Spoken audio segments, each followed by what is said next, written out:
cider and a switch leg thing. Rather the dog on his motorbike. Looking for legends on the Sunset Strip with a stone cold paranormal partnership. Landford Town Rick tried to sell me some crack.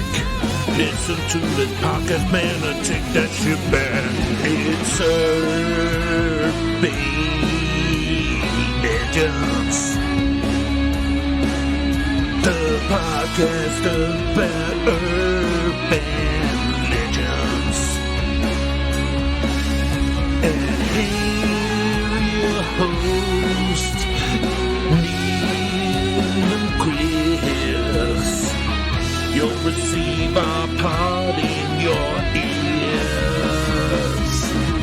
tonight. Hello, welcome to Series 5 of Urban Legends, the internet podcast about urban legends and adjacent topics, which is the largest on the internet by volume.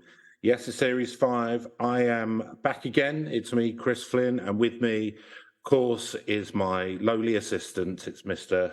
Neil Herbert. Hi, Neil. I've been rebranded there. That's good. Yeah, I gave you a little rebranding. You know, you only got this job because I'm mates with your dad. True. It's podcasting. I told him I'd show you the ropes. Yeah, it's not working. Yeah, it takes time, doesn't it? Yeah. You know, you get your 20 quid a week. It's nice, isn't it? Bit of pocket money. Apprenticeship. Go down the off license. Buy your Smirnoff Ices. WKD. Bottle of WKD. Lovely. Couple of big bottles of Lambrini. Delicious. The sweet wine. So obviously for the listener, this has gone like that, like snap, because we've had some things released. But for you and I, feels like years since we've done this, isn't it? Yeah, I don't even remember what it is. No, me neither. Neil, have you felt that your because you haven't done this for a while, have you felt like your celebrity has waned? Your star has fallen a little? You know, there's fewer people recognising me in the street these days. Hey, Neil, knock, knock. Who's there? Neil Herbert. Who's he? No, carry on. Neil Herbert who? That's showbiz, baby. Lovely. Fair enough. Now, so what have you been up to during your time off? Anything interesting? Just kind of like sweltering, basically. It's been very hot. Yeah, it's very hot in Brighton. I'm not great with the heat. They've had a pretty roasting summer. Yeah, it's warm, isn't it? Been busy at work. Plenty going on. Planning for a holiday, so going away. Ooh, where are you going? Brussels and Luxembourg. Yeah, interesting. What are you going to do there? Drink strong beers? More than likely. Yeah. Anything else? Sightseeing. Might do some sightseeing, yeah. Get bored after day one and then just, strong beers. Back down the pub, yeah. I don't know, probably suit, yeah. Let you know when I get back. Let you know later on in Series 5. I did my 2 weeks, which I do every year, working at the circus, working at the carnival. Oh, nice, yeah. I was on the coconut show. Well, but yeah, so yes, I was in the freak show, obviously, for obvious reasons, the Vanilla Gorilla. Yeah. But also kind of ran the coconut show during the day. Oh, okay, yeah. Glue them on nice. Glue them on nice. There's no need to, because, like it's £1 a go. It's quite difficult to knock off coconuts with a beanbag anyway. Oh, okay, yeah. Right? And coconuts ain't costing me £1, Neil. Yeah, that's true. I'm getting 4 for £1. Don't need to cheat. Got it all sorted out. I don't like people are like there's that comedy thing where coconuts are really difficult to get into, isn't there? Like the comedy trope. They're not. Really easy. Because you've got the 3 holes in the top. Just corkscrew or Phillips head screwdriver, then you're into the milk, and then you can just crack it from there. Little tip there from the circus. I did try when I was at university. I bought like coconut. It was one of the sort of hard ones, and I didn't know the technique. So You get that's true. But you're thinking of those lovely soft coconuts. Like, no, what I mean, getting them at the end of the day at the market, are we? No, but you get different stages of ripeness, don't you? So you get like the green ones where they're a little bit softer, I think. No, the green ones are just the outside, like you just peel that away and the hard bits in the middle. Oh, okay. Well, I don't know that much about coconuts. Yeah, well, maybe you should have a little bit of work down the circus. There you go. I'm a cocoa expert. I'm going to clear out of this. So what happened? You didn't know how to open it? No, it's just piddling around with a sharp kitchen knife. I didn't seem to get in. How many fingers did you lose? All of them. All of them. So got you on the benefits. Yeah. So swings and roundabouts. Is there anything in the news that you... Oh, I'll tell you something. Did you see that thing about the UFO disclosure guy? That was quite big news. Okay. So there's a guy in America who works for the military and everything, usual. But because there's now new laws around whistleblowing, he's submitted a massive report to Congress, basically about the fact that from everything he's been told, that the UFO, that the American Air Force, but who aren't answering directly into the Senate, whether no oversight, have actually got some crashed aircraft, non-Earth aircrafts. And so now there's a massive investigation opening up over it. So it'd be interesting to see where that goes. It'd be weird if they did, wouldn't it? Yeah. Oh, yeah, Area 51 was all true, by the way. Yeah, it's all, yeah. We've been in contact with Braze. We didn't, yeah. Yeah, but it's interesting. There's been a little slew of this kind of thing over the last few years, hasn't there? Like them releasing the videos going, we don't actually know what it is. And then kind of, this guy's very creditable coming forwards. He's not like some 8-year-old going, sorry. He's 40-year-old bloke, because the laws have changed and he's gone, right, well, the thing is, it's for him, he's going, well, it's, obviously UFO stuff, but to be honest, it's more the fact that there isn't any oversight over this, and there should be. Okay. So, yeah, watch this space. You don't believe in any of it, do you? So I'm sceptical. You're more than sceptical. Fair enough. Are you not? Yeah, well, no, it's balanced probabilities, isn't it? So, if it's between mass cover-ups and just somebody kind of making it up. Yeah. One of them's a bit more likely than the other. Yeah. Well, don't get me wrong. I mean, things do get covered up. They generally tend to come to light eventually. And how did you feel about the big submarine news story thing? Yeah, I mean, it's a shame, isn't it? It's kind of you don't want to see anyone lose their life, but I mean, I don't know what seems to have come out is that the guy who was running it was quite reckless in terms of safety. So I think, And it went quite quickly by the sounds of it. Yeah. I mean, yeah, it sounds like... It doesn't, they weren't there for 72 hours. Oh, no, I don't think it was it just... Yeah, it probably wasn't pleasant, but it was probably extremely quick as soon as it's, I think the thing which is kind of, and, I'm not the first person to say this, not a hot take, but I think the comparison of the amount of money and resources that have gone into trying to find out about this billionaire's sort of doing something that I would say quite a reckless trip, right? You've got £1 billion, just have a replica of the Titanic built in your back garden, who cares? But or just send an unmanned vehicle down there. I mean, all you're going to see through is a little porthole. But I get the idea of exploration and the rest of it. But, the amount of money that went into all that, and then the hundreds of people who died in the Mediterranean on that boat, the refugees who are fleeing war, and no one spent any money trying to help them, and hundreds of people lost their lives. It's kind of ugh. Do you know what I mean? It kind of, those two things happening close together kind of sticks in your craw a bit. Yeah, I know what you mean. Yeah, like you say, it's plenty of people have made the sort of comparison. And yeah, it's hey, late stage capitalism. Indeed. So Neil, you are driving today. I don't know what the topic is. Have you chosen something spectacular? Oh yeah. What did you think of the new rock and roll 1980s hair metal theme tune On that your I theme have tune. produced from my sonic palette. Very nice. It's all right, Nice isn't it? tune, yeah. Good do. Got a little bit of Tigers of Pantang going on there or whatever. Very nice, yeah. I mean, and if you don't like it, it will be changed again at the end of the series. Yeah, so, we Don't sort worry these about it. things in and Just out. fast reasonably forward quickly. it. Yeah. Simply fast forward it. Just a bit of fun, isn't it? Listener, Meant to be. Well, Yeah. hey, why not send us in a suggestion for one yourself? It's not going to happen, Neil. No, that's true. Not going to We're happen. not going to email in to tell us we're idiots. They're not going to email in to tell us. With something they've created, yeah.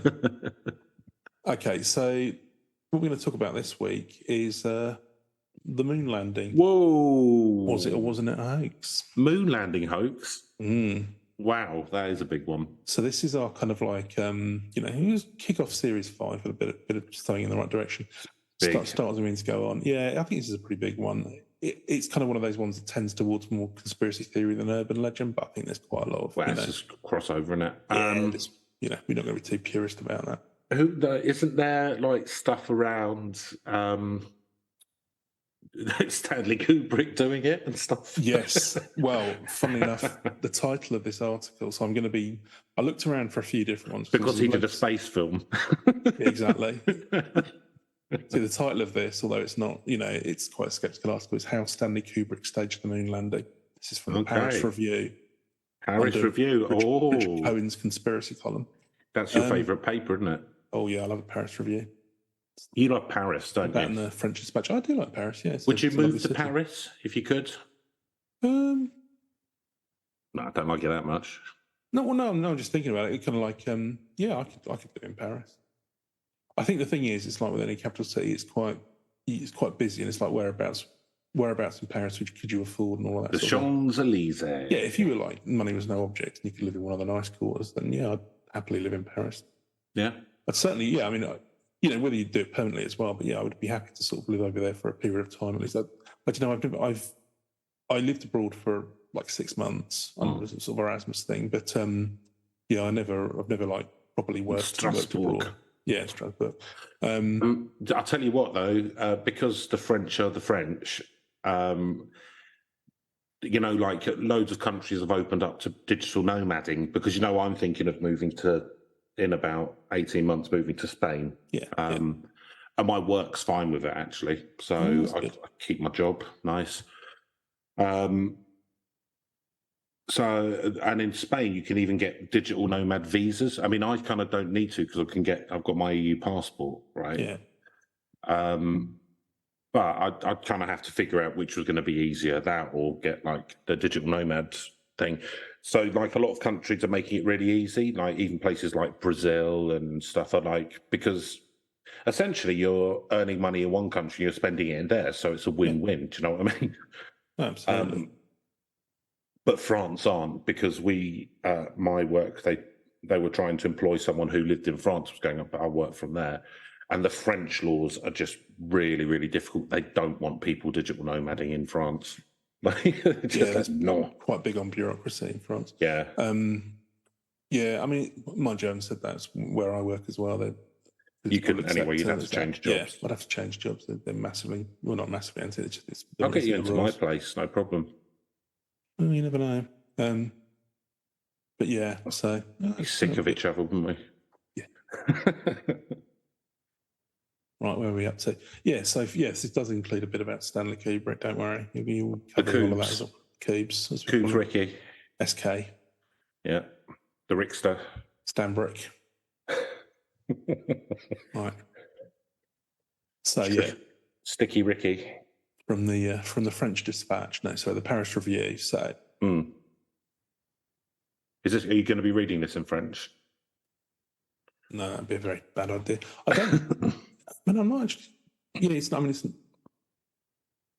Yeah, it's all in English. So it makes me wonder why. Anyway, I wonder if it is actually a French paper. No, it just sounds good. Yeah, I was going to say. I just wonder if they thought it sounded fancy. Anyway, it's like my paper that I do, the Berlin Book Review. Yeah, but it's just about Mr. Men books. Yeah, well, you mean that thing you photocopy and leave in libraries? In pubs. Yeah, pubs, libraries. Yeah, bus depots. Yeah. Massage parlours. Massage, yeah. Well, where have you been, basically? Yeah, sometimes problems like, I mean, if you follow them round, then you sort of see what your day's been like. You can see what my day's been like. Yeah, it's like Hansel and Gretel style situation. Yeah. I can always track my way home. A literal paper trail. Yeah. So anyway, it's quite a long article. Legionnaires Club, Pool Hall, down the docks. Yeah. Down the docks for business. Wink. Yeah. Bit of union breaking or whatever. Yeah, a bit of union busting, bit of longshoring. Yeah. Yeah, bit of selling my wares. Yeah. Bit of buying some stuff that's fallen off the back of a boat. Yeah, ask me no questions, I'll tell you no lies. Hey man, it's its own mini economy down at the docks. You can live there quite happily. Well, I say happily. You can live there. Fell off the boat. It's legitimate salvage now. Just kicking stuff off boats. Ahoy, mateys. Yeah, this is the David Jones's locker law or something. Yeah, something like that. Yeah, but this is a dry dock. Shut up. Law of the sea still applies. Right. This is international water. Yeah. Anything goes. Well, you're on the Grand Union Canal, mate. Yeah, I know. All water is international. Exactly. Belongs to Neptune. That's why everyone dumps their bodies in Old Mother Thames. Yeah. Old Mother Thames. Wiping away the tears of London. Millennium. So, right, okay. Sticky Ricky. Have you ever met a person that's been on the moon, Chris? Have I? Yeah. No. There's only 4 of them left. Yep. Within a decade or so. Is that a coincidence? Yeah, maybe. Well, yeah, interesting. Why haven't more people been up there? Actually, in fact, this is one of the things people get into. I started writing a comedy song about a plumber being stuck on the moon the other day. Did you? It's a remarkable coincidence. Or is it? Is. Or is it? Yeah, I don't know. Maybe you've been giving me sort of cues around. There was a big poster of the moon on my bedroom wall the other day, which I didn't remember putting up. Yeah. Don't know anything about it. But so this astonishing feat will pass from living memory into history, which sooner or later is always questioned and turned into fable. It will not be exactly like the moment the last conquistador died, but it will lean in that direction. The story of the moon landing will become a little harder to believe. So apparently this person's met 3 of the 12 men who... Sorry. Go on. Just point of order. I have no idea how the last conquistador died. No, I don't know who it was. I don't know who it was. Yeah. Cortez. That'll do. Yeah, fair enough. Yeah. I think there's probably a few more left after him. But probably, so they all have one important thing in common when I looked into their eyes. They were all bonkers. Mm. Buzz Aldrin, who was the second off the ladder during the first landing, July 20th, 1969. So we're 5 days after the anniversary of the moon landing. So this is an anniversary special. Yeah, so it'll be like 54 years. 54 years and 5 days. Traditional. Yeah. Not really, but anyway. That's a tin cup, isn't it, I believe? Yeah, tin cup. Yeah. Yeah, it's almost not worth staying married that long. No. Yeah, it's not really well. As I can attest to. At the time you wrote this was 50 years ago. So yeah, he must have stayed with Andy at Neil Armstrong's crinkly ass spacesuit all the way down. As run hot from the moment he returned to Earth. When questioned about the reality of the landing, he was asked to swear it on a Bible. He slugged the questioner. Yeah, so this is the whole thing. I think there was some guy who was, I think Buzz Aldrin doesn't have a lot of time for moon hoax people and landing deniers, which is fair enough, biggest achievement of your life, and people are trying to say you made it. No, up. you didn't. We'll swear on the Bible then. Mm. If you're that committed to it, then you're probably going to do that, aren't you? I love that. That's the test. Yeah, but I love the fact that they go, well, I don't believe that through through fairly rudimentary science and stuff that humans went to the moon, but I do believe in all of these fantastic stories in this crazy book. It's always the way, isn't it? Yeah. Yeah. What would you do, right? Because like in court, I don't know. I don't think we have to do it in England. Like, do you have to, tell the truth, the whole truth, nothing but the truth. But the truth, yeah, you do. You swear. But do you swear to God still? It's you can pick what you want to swear by. So it can be like it can be a Mr. It can be on the Bible, it can be on the Quran, or it can be like a civic oath. I'm not into. I don't know how it works. Yeah, because I was going to say, because it would mean nothing to me to swear on a religious text, so it's kind of pointless. So yeah, it's more. I swear on this picture of my cats. To be honest with you, I think it's probably more about perjury laws than anything. So yeah, if you're found to be lying, you've sworn whether on a religious text or whatever. But you can do a civic oath. Yeah, you don't, because again, it could be for a different faith or whatever. You can do it against a book, or you can do it. Like I said, there's some kind of, I don't know. Yeah, I don't know the details, but yeah. Okay. You have to swear that you're going to tell the truth, but what you choose to do it on, you can actually decide.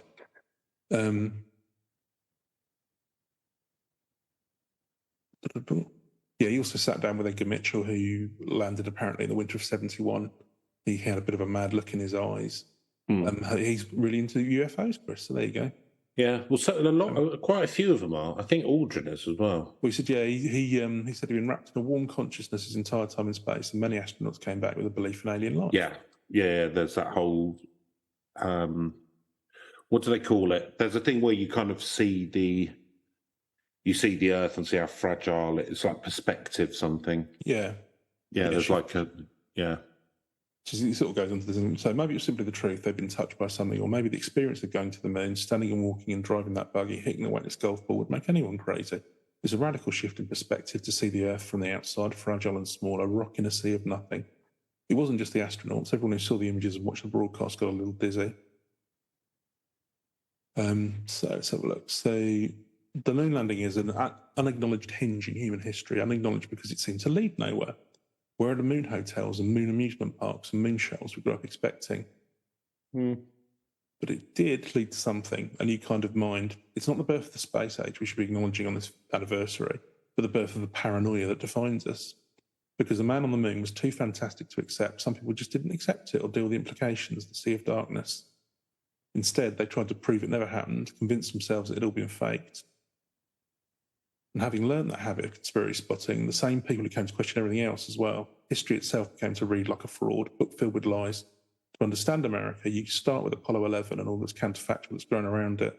That's when the culture of conspiracy, which is the culture of Donald Trump and fake news, was born. I disagree. It was kind of a hotbed of whether or not it stemmed from the pop culture conspiracy, yes, but I mean, there's been there've been conspiratorial since America existed because of the Masonry, the Illuminati, and like, yeah. It's always been a conspiratorial place.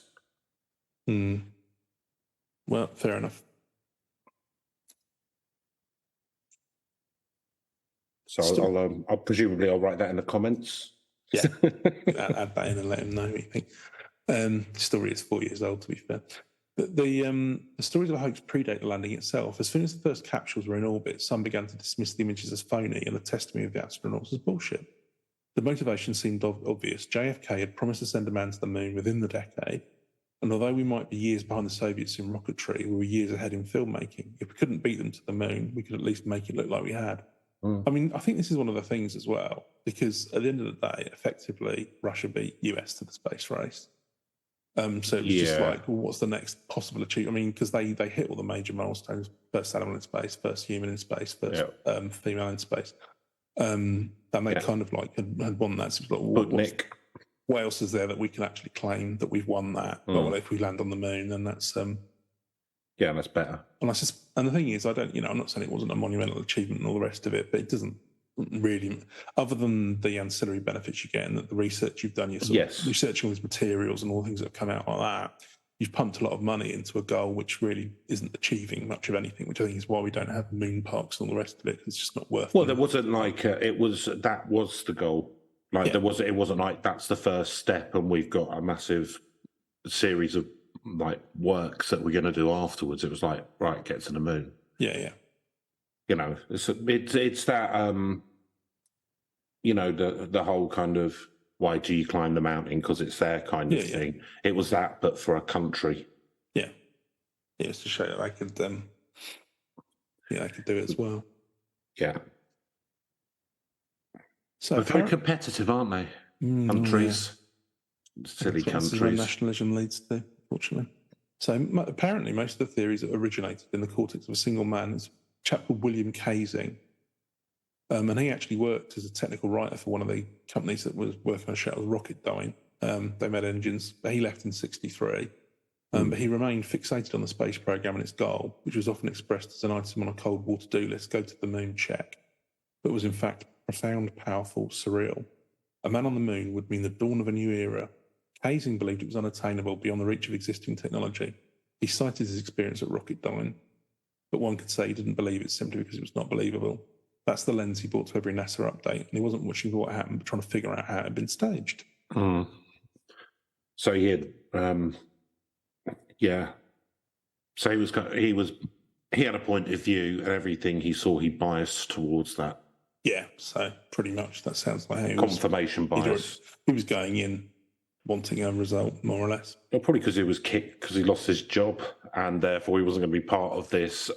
The biggest achievement, one of the biggest achievements of humans have ever done, and he was part of it, and then he wasn't. So he's probably quite bitter.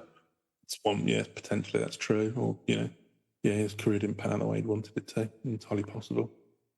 So apparently there were 6 successfully manned missions to the moon, all part of Apollo between 1969 and 1972. Apparently the last lander of the service was a Harrison H. Schmitt, who later served as a Republican US senator. When people dismissed the project as a failure, we never went back because there's nothing for us there. Others point out the fact that 27 years passed between Columbus's first Atlantic crossing and Cortez's conquest of Mexico, or that 127 years passed before the first European visit to the Mississippi River and the second. It's been discovered, forgotten, and discovered again. Yeah, the thing is, like, you can keep. It's incredibly expensive, and it's incredibly dangerous, right? Certainly, or it certainly was at that time. I mean, it still is, but it was at that time. I think it probably still is. People need to be highly trained, extremely fit. You need to have a lot of different skills, because if something goes wrong in that environment, you're on your own. I mean, you're strapping a massive explosive onto a plane, aren't you? Basically, firing up, and then if something goes wrong, and you've got landing control to back you up and all the rest of it. But the thing is, they probably got as far as they could with the technology that was available at the time. So you kind of have to. There's not much point in keep going back over and over and over again, and building moon bases and all the rest of it. Well, they wouldn't have been able to build a moon base in the 70s. Do you know what I mean? Well, no, but also why would you? What would be the investment? It's like, well, everyone would love to go up to the moon. A, it's too dangerous, and B, you're not going to be able to afford to do so because it's so bloody expensive getting any kind of weight up there. So, much more really now about things like GPS and stuff like that, and you don't necessarily need manned flights for a lot of that kind of stuff. Yeah, it's the economies of it were wrong, and we didn't have the technology particularly. Yeah, well, you look at the sort of stuff that Bezos and also SpaceX and all of that, and they're only taking you onto the sort of it's only technically into space, isn't it? You're not actually breaking orbit. Yeah, and that's the best you can do with kind of billionaires funding it. So it's like trying to make that cost effective for people to go to the moon or whatever, just as a sort of as a trip. I kind of just think that the combustion engine has its limitations. Yeah. I mean, essentially, you're still just setting fire to some oil, and using heat, right? Do you know what I mean? Like, it's a pretty old school technology. Yeah, I mean, advanced, obviously, the breakthroughs with rocket fuel and stuff, there was quite a lot of work went into all of that. But I mean, like, fundamentally, it has, it's not massively. Like, the combustion engine is a lot more advanced than a steam engine, but essentially it's the same. Burning stuff to get energy. Do you know what I mean? It's kind of it's a bit passé. Oh, you want warp technology, do you, or something? I wouldn't mind it. Yeah, fair enough. So anyway, he published a book in 1976. And what's wrong with just folding space time? Don't know. Exactly. Again, massive amounts of energy needed. Or if you climate change is bad now, start warping around all over the place. Yeah, exactly. Mind you, it means I can get to Australia in 10 seconds, so it's better, isn't it? Whatever. So his title was also Go and see all the monsters. Indeed. The title of his book, We Never Went to the Moon, America's $30 billion Swindle. So he believed he was playing whistleblower, calling attention to a cover-up. The human mind has evolved to see patterns. You see a face in the clouds, hear God in the wind. Some people spot a cabal where others see nothing but bureaucrats. I don't ever hear God on the wind. Do you not? No. Yeah, you're probably better off. Some weird things to say. I won't get into it. Okay, fair enough. Yeah. He's a weird guy. He's a strange fella. Been up there too long, I think. Yeah. It's not because they're stupid, it's because they're smart. The same skill that would have made them a success in one age makes them a kook in the other. So apparently a lot of what people claim and the reasons why it definitely would have been fake, they'll come from this guy, Casey. So you've probably heard so all of it comes from this guy. Pretty much, yeah. This bitter man who lost his job, his dream job, for incompetence, presumably. It doesn't say any of that. I mean, I think or whether he'd lost it or he'd left at that point, I don't know. It doesn't sort of explicate. But and obviously you've decided that. But don't know. So there's the fact that the American flag, which should have just been sort of like, because there's no gravity, it should have just been all very, very low gravity. It should have just been sort of it's meant to look like it's blowing. Yeah. So clearly a fake. And indeed it was. It was, they fitted a pole to it with a crossbeam, so it actually looks it was up. It was just a bit silly if not. And if it looks like it's waving, that's because Buzz Aldrin was twisting the pole in to screw it into the soil. There's only one source of light on the moon, the sun, and yet the shadows fall all over the place. And that's indeed because they took lighting up with them, as you might expect. That's the weird, so that's the weird thing. Like, so I assume that the camp. So I kind of see it because like the first steps. You know when but you could see it like almost from a long shot of him coming down. So I assume that there's a camera on a leg or an arm or something. Yeah, so that's one of the things as well. But when I was a kid, I was like, that's weird. And then I was like, they probably just had it on a stick. Well, that's 0.5 actually. You've managed to already figure that one pretty much out. So the blast circle, the fact that if they landed a craft on the moon, it would have left an impression and markings where the jets fired during takeoff. You can't see them in the photos. And also, there's what looks like a C on a rock, as if it just came from a special effects department. I mean, why are they... This was from... Just use the rocks from Colombo. Exactly, yeah. And it's like the fact that they didn't bother to do any quality checking of this stuff. It's like you want to believe they managed to fake all of this stuff really realistically, but then... why didn't we get a continuity guy in? Yeah, exactly. It's just, and anyway, that's sort of... So the sea itself is just a shadow, basically, more likely, or some sort of artifact. And because it's 1/5 of the gravity of Earth, it would have been like a leaf landing on the sea or something. It's not going to leave trails. You can't see any stars in any of the pictures, and that's because they were made during lunar morning. So it's the same way you can't see stars during the day. And your point about the camera. So if he was the first man on the moon, then who was filming him going down the ladder? And indeed, it was a camera mounted to the side of the lunar module. Because how else are you going to film it? So not exactly terribly hard to debunk some of those. I kind of feel like they put more effort into getting the shots and stuff and lighting than they did into the science of it, to be honest. Well, yeah, because again, I mean, the thing is, it was something of a propaganda kit, wasn't it? It was propaganda, yes. Yeah. Show look what we can do. So I think it was a lot of... Right, now you go and set up the boom mic, you go and set up the lights over you're there. NASA as well, this is how you're getting funding, do you know what I mean? You inspire everyone, and then that sort of like that keeps you... So I mean, I think they find it very hard now to get funding, and people become very sceptical because they're a government organisation, and we mustn't rather have billionaires for us now because they know better. So I think they really struggle to get funding these days. Struggle. They get more funding than the NHS or whatever. To be fair, all right, degrees of the sort of funding they would have got back in their heyday is probably how I should express that. So his alternative theory was elaborate. He believed the astronauts had been removed from the ship moments before takeoff, flown to Nevada, where a few days later they broadcast the moonwalk from the desert. Here's the great bit. People claim to have seen Armstrong walking through a hotel lobby, a showgirl on each arm. Showgirl on each arm, cigar. Buzz Aldrin was playing the slots. It's boring, isn't it? Yeah, well, I'm not going to give you... I mean, for military men, they lack discipline. I'll put it that way. yeah, you're just going to put them up in a casino, obviously. Yeah, Mob run. yeah. It's just absolutely ridiculous. And then they were flown back to Hawaii and put back inside the capsule after a splashdown before the cameras arrived. Yeah, so this is all part of a film called Capricorn 1 that came out later in the 70s. It's probably the best acting work of A.J. Simpson's career, according to this. That's a bold claim. Yeah. Nordberg in Naked Gun. Yeah. Yeah. Witness Stand. Stand. Yeah, that was his best acting, actually. Yeah, this glove. That one where the glove didn't fit when he where he made his hand a bit bigger, so he didn't quite get in the glove. Yeah, that was his. That's great acting. Most convincing. It's good prop work. Yeah. Talented guy. That's so funny, dude. That's so funny. We did that book. If I did it.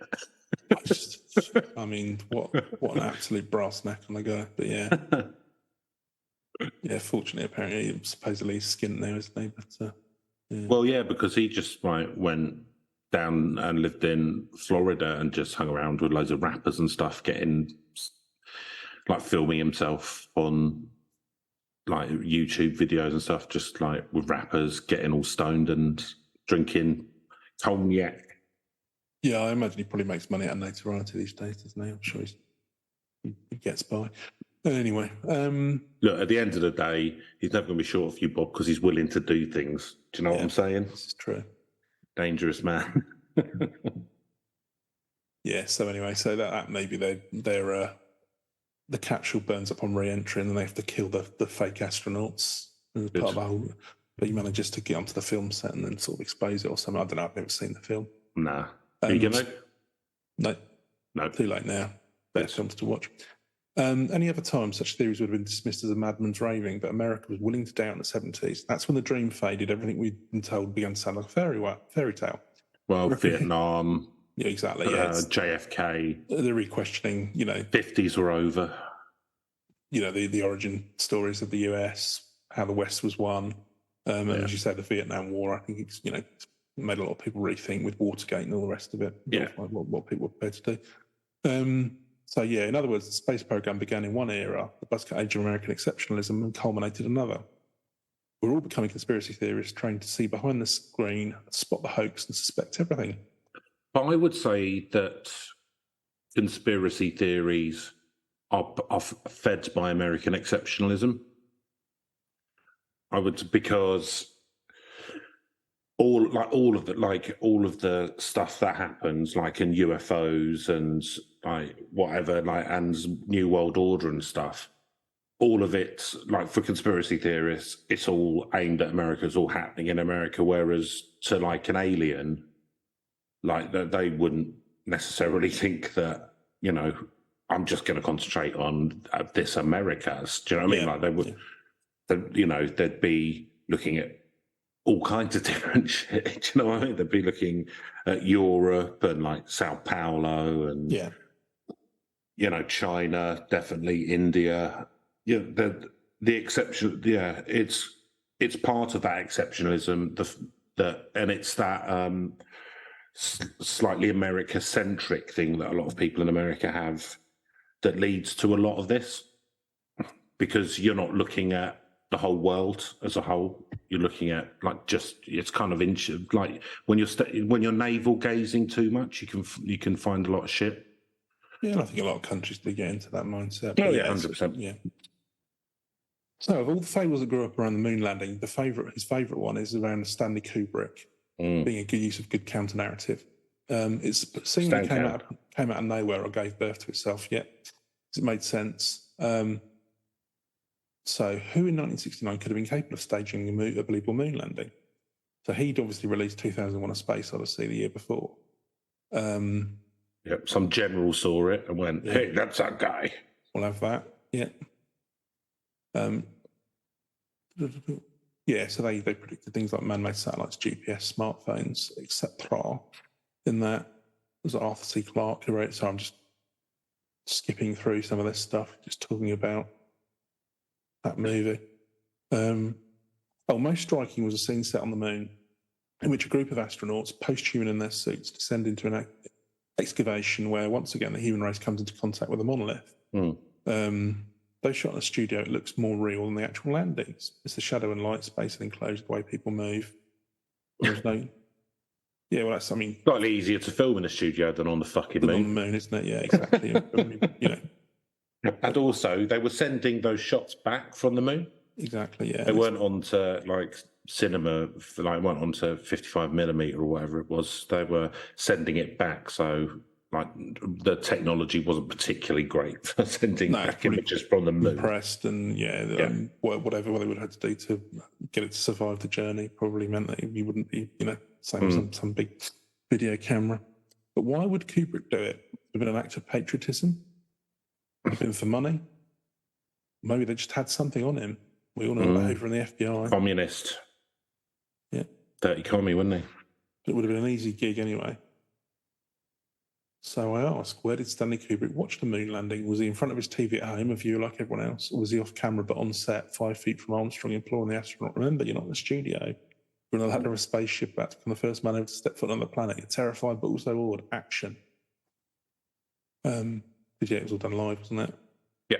I'm going with the premise here. So according to the premise, he then starts to sort of like have second thoughts about it and then starts trying to spell out that he'd actually... It was fake. He'd done it. It was fake.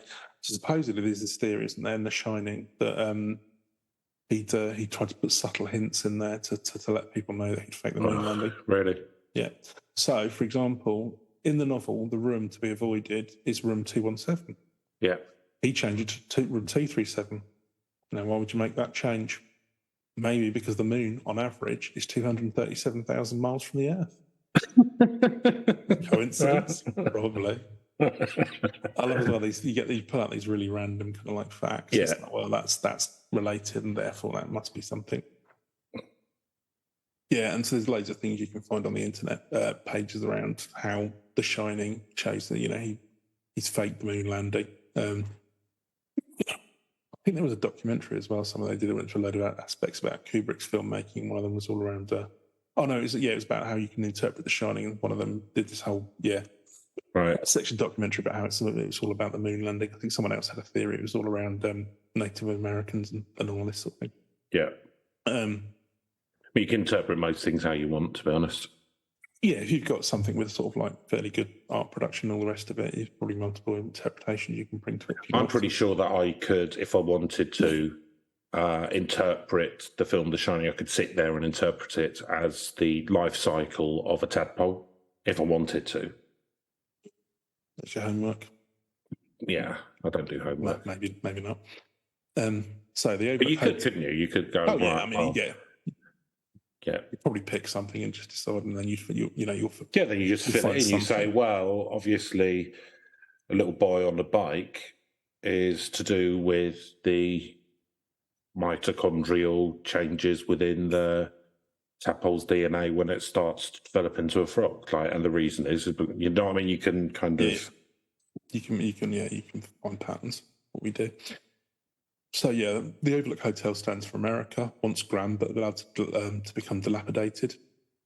The caretaker, Jack Torrance, is an artist like Kubrick, and there to maintain the fiction, even though the book, I believe, was written before the whole thing. Yep. More the foundation was. The man who hires the caretaker sits behind a big desk with an American flag and an American eagle beside him. He's the establishment. I mean, it's just lunacy, really. Yeah. Literally. Lunacy. Moon madness. That's what lunacy means. Oh, and here's a good one. So, there's that famous scene where he just types out hundreds and hundreds or thousands of pages of all work and no play makes Jack a dull boy. So, is it evidence of madness or is it a message? So, all work, ALL or A11, as in Apollo 11. Fuck me. Well, so, I mean, I was doubting it, but now... Well, the facts start to stack up, don't they? Well, there's a lot here, Neil. There's a lot. I can't, in no way can I question all of this. Why are there creepy twins who are not in the book? Because the Apollo 11 came from another fake, the Gemini mission. Mm-hmm. Gemini's a pair of twins on the Zodiac. That's it. Coincidence? Mm-hmm. Don't think Many so. coincidences mounting up here, Chris. Starting to become a believer. The caretaker's son is wearing an Apollo 11 sweater. I mean, that's slightly That's more blatant. It's blatant, isn't it? slightly more on the nose than the ALL or A11. Exactly. Yeah, but just in case you didn't get the subtle one. Yeah. Yeah, so is any of this real?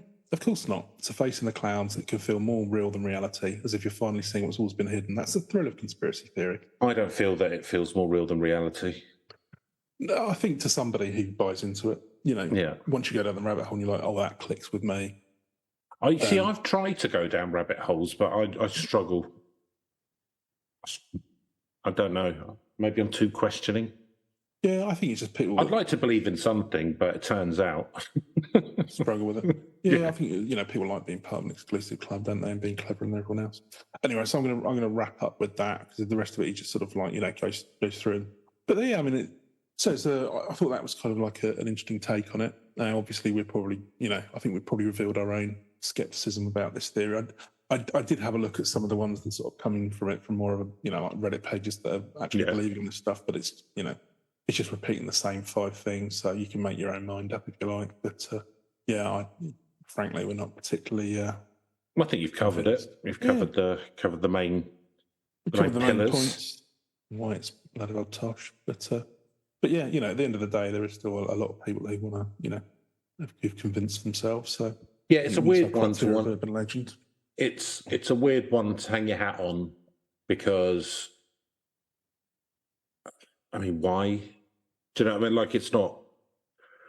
Like, I mean, even if it doesn't really make any difference. No, I mean I think it is one of the kind of quite early ones.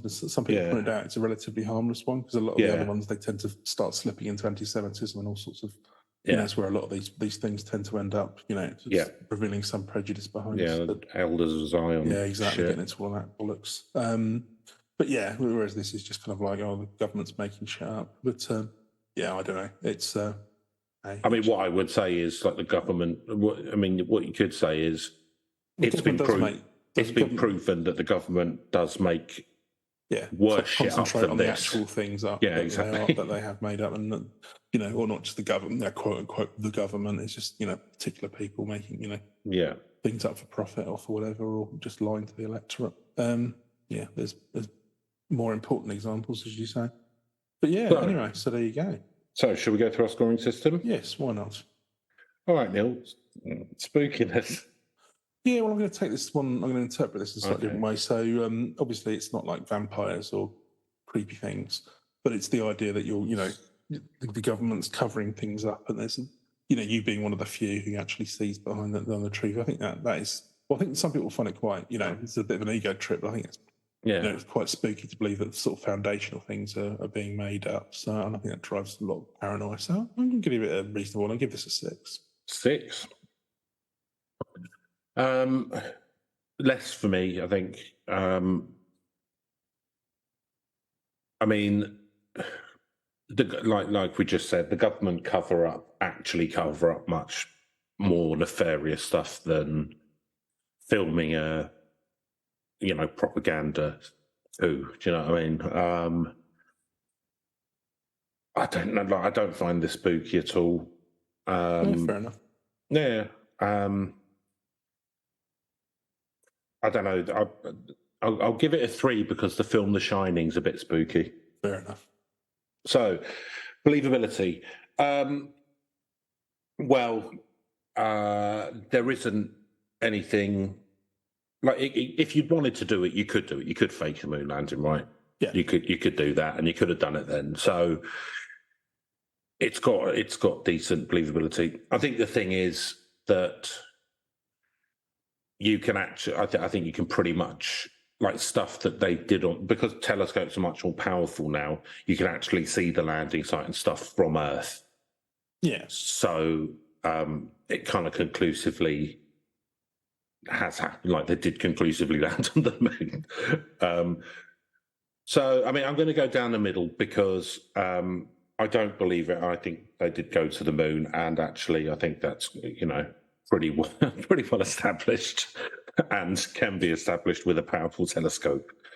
But it's not unbelievable that they could have done it. So I'm going to go down the middle and give it a 5-0. That's cool. I was going to say, I don't know if I can sway those numbers by letting you know that Joe Rogan's a skeptic on this as well. Okay, I'm going to go down to 3. Yeah. I think a similar one as a game. It's not necessarily about whether we think it's believable. It's about whether people buy into it. I think that, it gets banded around enough. It's, some people clearly do believe it. I get the sort of, being slightly skeptical as to people's motivations, and, it probably was more of a kind of, the reasons behind doing it, although it's brought a lot of ancillary benefits, were just about kind of like the US getting a propaganda Velcro to an extent. Yeah, aluminium, I think it was all part of it. Yeah. Well, space mass-produced aluminium. Yeah. Had aluminium before. Well, yeah. That aluminium was such an expensive thing when it first came out that, the obelisk in Washington, that was capped with some aluminium because it was like the most expensive thing that they could cap it with at the time. And now it's everywhere, obviously, because of the process change. That's interesting, isn't it, Neil, how some things are valuable one day and not the next?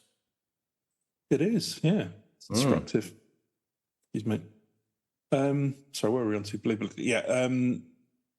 So going to be reasonably low for me. I'll give this a 4. 4. Okay, narrative premise, Neil. I mean, it has been made into a movie. John A.J. Simpson's, we've all, but I think that's probably when you're going to make a certain point of. Yeah, I don't. There's not loads to this, to be honest with you. I think you got the classic sort of conspiracy theory thing, but it just strikes me as one of too much effort to make up and keep everyone quiet. There's not a lot you can do with the story other than, it is what it says on the tin, really. So I'm going to give it a 3. 3. I mean, the thing, I'm going to give it a little bit higher. Because it was of what I would call the conspiracies of the modern age. It was quite an early one.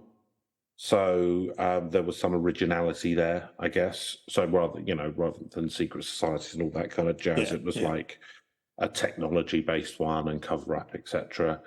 So I'll give it a bit higher for that. And also, I'm going to give it an entire point higher for Armstrong with his 2 Dolly birds and Buzz Aldrin at the slots. Yes. So I'm going to give it a 5. Actually, if we could focus exclusively on what went on in that hotel, that would be... Well, that would be the film. Yeah, that's the film, like following those 2 around. So I think that's you're focusing on the wrong thing if you're focusing on the cover-up. Yeah, you're right. Yeah, it could be like Fear and Loathing in Vegas. Yeah, they're just doing loads of ups and downs. Yeah.